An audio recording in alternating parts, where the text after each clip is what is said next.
ఉప్పల్ శిల్పారామంలో ఈరోజు మరి Telangana tourism contract outsourcing employees సంఘం జనరల్ సెక్రటరీ మరి రాజమౌళి గారి అధ్యక్షతన ఈరోజు ఈ కార్యక్రమానికి మరి ముఖ్య అతిథిగా సినీ గేయ రచయితగా మరి సుధాల అశోక్ గారు వచ్చారు. వారిని అడిగి వారి మాటలు తెలుసుకుందాం. చెప్పండి సార్, 1969లో కూడా మీరు ఉద్యమంలో ఉన్నారు. అప్పటి నుంచి కూడా మరి 94లో మీరు పాటలు రాయడానికి కూడా స్ఫూర్తిగా తీసుకొని తెలంగాణ యాస భాషను తీసుకొని ప్రజల్లోకి తీసుకొని వెళ్ళారు. సో ఎలా అనిపిస్తుంది ఈరోజు 10 వసంతాలు పూర్తి చేసిన సందర్భంగా?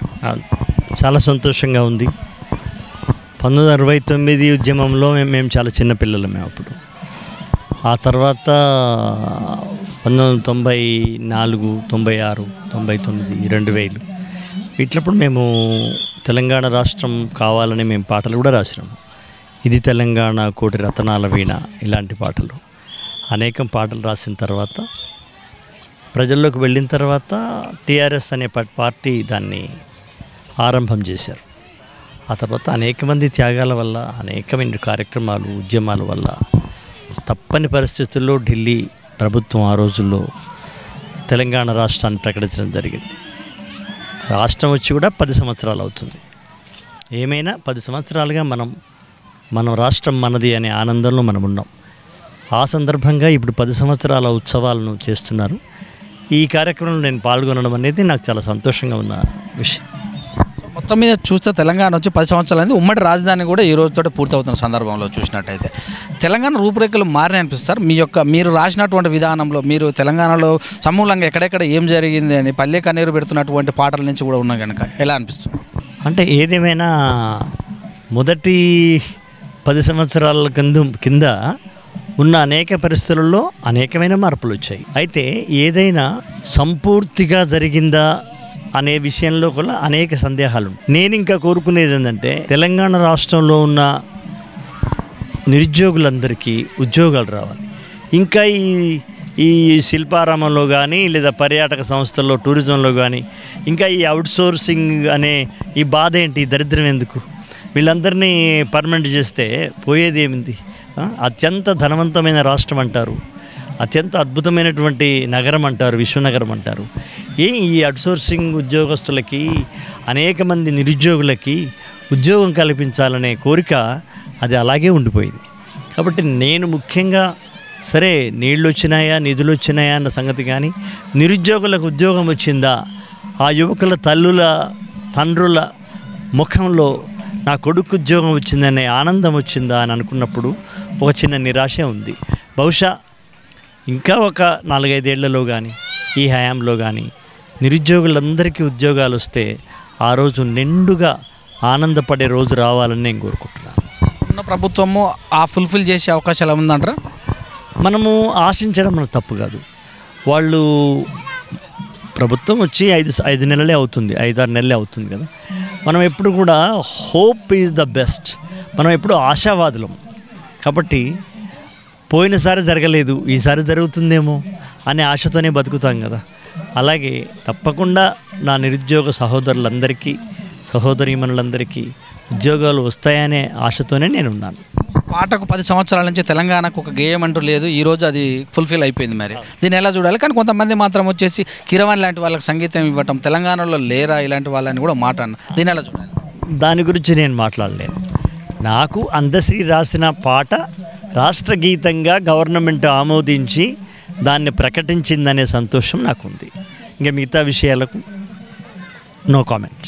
ఈ సందర్భంగా ఏం చెప్తారు? ఆ పాట తీసుకున్నందుకు ఆనందమే. అందశ్రీకి ఎంత ఆనందం ఉందో నాకు అంతే ఆనందం ఉంది. నమస్కారం. సినిమాలో కూడా తెలంగాణ వాళ్ళు రావాలి అన్నట్టుగా రచయితలు కావచ్చు, పాటలు పాడే వాళ్ళు కావచ్చు, అంటే డైరెక్టర్లు కావచ్చు, నిర్మాతలు కావచ్చు, క్యారెక్టర్ ఆర్టిస్టులు కూడా కావచ్చు, చాలా వాళ్ళు రావాలి. ప్రభుత్వం అటువైపు లేదు. సినిమాటోగ్రఫీ మంత్రి ఉన్నప్పటికీ కూడా అని అంటారు. మీరు ఆల్రెడీ ఎంప్లాయీస్ నిరుద్యోగుల గురించి చెప్పారు కదా, ఆర్టిస్టులు కూడా చాలామంది మా ముఖాలను మేము చూపెట్టుకోవాలనుకున్న వాళ్ళు కూడా ఉంటారు. ఇలాంటి వాళ్ళకి ఏం చెప్పారు? ప్రభుత్వము చేసేటందుకు అది ఉద్యోగం కాదు. సినిమాల లోపల పనిచేయడం అనేది అది ఉద్యోగానికి సంబంధించిన విషయం కాదు. అది ఆయా కళాకారుల యొక్క టాలెంట్కి సంబంధించిన విషయం. మరి నేను 30 ఏళ్ల కిందనే నేను వచ్చాను కదా, నేను తెలంగాణ వాడినే కదా. కాబట్టి పాటలు రాసేవాళ్ళు కావచ్చు, నటించేవాళ్ళు కావచ్చు, ఇంకా అనేక మంది తెలంగాణ నిర్మాతలు కావచ్చు, దర్శకులు కావచ్చు, చాలామంది తెలంగాణ పిల్లలు దర్శకులు అయినారు. చాలామంది నిర్మాతలు అయినారు. కనుక నేనేమంటానంటే ఇది ప్రభుత్వానికి సంబంధించిన విషయం కాదు. ఇది ఆయా వ్యక్తిగతంగా ఆయా వాళ్ళ ప్రతిభ అనే దాని మీద ఉంటుంది ఇది. కాబట్టి ఆ ప్రతిభ నిరూపించుకుంటే ఏకంగా ఇక్కడ పుట్టిన పైడి జయరాజు బొంబాయి లోపల దాదా ఫాల్కే అవార్డు అందుకున్నాడు. ఆయనకి ఏ ప్రభుత్వం ఆయనకి ఇచ్చింది? ఆయన ఒక్కడే ఉండి చెప్పుకుంటా అందుకంటారు. ఆ తర్వాత మరి ఆంధ్ర పెత్తనం వల్ల అసలు ఎదగలేదని కూడా కాదు, ఆయన ముందు వచ్చిందా లేదా, అది ప్రతిభకు సంబంధించిన విషయం, అది ప్రభుత్వానికి సంబంధించిన విషయం కాదు, ప్రతిభకు సంబంధించిన విషయం. ఆ ప్రతిభ ఉన్న వాళ్ళు ఎవరైనా పోటీలో పాల్గొని అందులో ముందుంటే తప్పకుండా వాళ్ళకి అవకాశం. తెలంగాణ మొత్తం కూడా కళలతో కవులతో నిండుకున్నటువంటి ఆర్టిస్టులు కూడా వీధి నాటకాలు వేసేవాళ్ళు, ఇప్పటికి కూడా ఊళ్ళల్లో దేవుళ్ళు వేసేవాళ్ళు గడుచున్నారు. అలాంటి వాళ్ళు మరి ఆ స్థాయికి రాలేకపోతున్నారు అనుకోవచ్చా? అంటే జానపద కళ వేరు, సినిమా కళ వేరు. జానపద కళలకు ప్రోత్సాహము అవన్నీ ఇవాళ కొన్ని వందల మంది జానపద కళాకారులకి ప్రభుత్వం అవకాశం ఇచ్చింది కదా.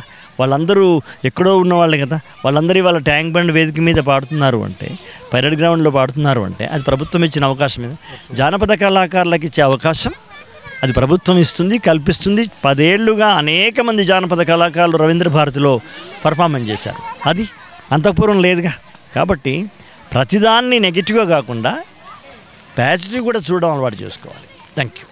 గతంలో మీరు ఆడేది కేవలం విలన్లు లేదా కామెడీలు అన్నారు, కానీ ఇప్పుడు మాత్రం అదే ఆంధ్ర వాళ్ళు, అదే ఆంధ్ర హీరోలు తెలంగాణ లాంగ్వేజ్ మాట్లాడుతున్నారు అని అంటారు. సో దానివల్ల లాభం పొందినట్టేనా? తెలంగాణ భాషకు ఒక స్థాయి దొరికిందనే విషయంలో సందేహం లేదు. కానీ సినిమా అనేది వ్యాపారం మాత్రమే.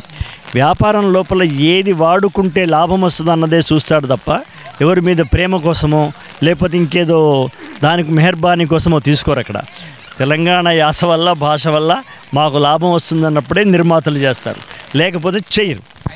వ్యాపారం. ఐటమ్ పాటలు రాయనని చెప్పారు, కానీ రాయనన్నట్టే ఉన్నారా, లేకపోతే మీకు అలాంటి అవకాశం రాలేదా? అవకాశం వస్తే రాస్తాము, కానీ నాకు ఇవ్వరు. ఇప్పుడు టమాటాలు అమ్మే వాళ్ళ దగ్గరికి టమాటా కొనేటోళ్ళు వస్తారు, పచ్చిమిరపకాయల దగ్గరికి పచ్చిమిరపకాయలు కొనే వ్యాపారి వస్తాడు. కాబట్టి నా దగ్గర ఏ చిత్రం ఉందో, ఏ కళ ఉందో నాకన్నా ఎక్కువ మా పరిశ్రమకే తెలుసు. ఈ సందర్భంగా అవుట్సోర్సింగ్ ఎంప్లాయ్కి ఏం చెప్తారు? అవుట్సోర్సింగ్ ఉద్యోగస్తులందరూ ఉద్యోగస్తులు కావాలని ఎప్పుడే చెప్పాను కదా, వాళ్ళు కావాలని కోరుకుంటున్నాను నేను. అందరూ. చెప్పండి రాజమౌళి గారు. ముఖ్యంగా ఈరోజు మాకు ఇంత టైం, ఈ వర్షంలో అన్న టైం ఇవ్వడం మేము ప్రత్యేక అభినందన తెలుపుతున్నాం. అన్న మా కాంట్రాక్ట్ అవుట్సోర్స్ ఉద్యోగులను రెగ్యులర్ చేయాలని ఈరోజు కాదు, మొదటి కాంచెలు దాని మీద వాదన చేస్తుండు. దానికి ప్రత్యేక అభినందన తెలుపుతూ, ఎందుకంటే వర్షం వస్తుంది, అన్నతోటి ఫోటోలు దిగాలని ఇంకా పబ్లిక్స్ ఉన్నారు కాబట్టి మా కోరికల మీద నిత్యం అన్న వాదన. సిపిఐ పార్టీ నారాయణ గారు, డాక్టర్ నారాయణ గారు, తర్వాత మా అన్న వీళ్ళిద్దరు నిత్యం పోరాట యోధులే, ఓ రకంగా పాటలు పాడుకుంటూ. అంటే ఆ పుట్టుకతో వచ్చిన రక్తంలో వచ్చిన జిన్సే అన్న. మేము ఈ రోజు వరకు అంటే మా ఉద్యోగి రిటైర్మెంట్ వస్తే అన్న బోట్లోకి వచ్చి ఆమె ఇవాళ మంచం మీద పనికొస్తుంది, అశోక్ అన్న నేను ఇన్ని రోజులు ఎక్కువ బతుకుతానా అంటుంది ఆమె. అది ఆ బలగం అంతా మాకు అన్నతోటే. ఈరోజు ఈ టైం ఇచ్చినందుకు ధన్యవాదం. తెలంగాణ వైపు మేము కోరుకునే గత ప్రభుత్వం చేయకున్నా ఈ ప్రభుత్వం కాంట్రాక్ట్ అవుట్సోర్స్ ఉద్యోగులను రెగ్యులర్ చేసి ఆ ఆశాభావం మాకుంది. ఎందుకంటే పట్టుదల ఉంది ముఖ్యమంత్రి గారి మీద, చేయాలన్న పట్టుదల ఉంది. సరే ఏదేమైనా మేము ఏ ప్రభుత్వాన్ని నిందలేయడం కానీ ఉద్యోగులను ఆశలు ముంచకుండా వాళ్ళందరినీ వాళ్ళ కుటుంబాలను ఆదుకొని పర్మనెంట్ చేయాలని, ఉద్యోగులు వాళ్లకు ఉద్యోగ కల్పన చేయాలని కోరుకుంటూ ఈ అవకాశం వచ్చిన మాకు సుద్దాల అశోక్ అన్నకు ప్రత్యేక అభినందనలు తెలుపుతూ నేను ముగిస్తున్నాను.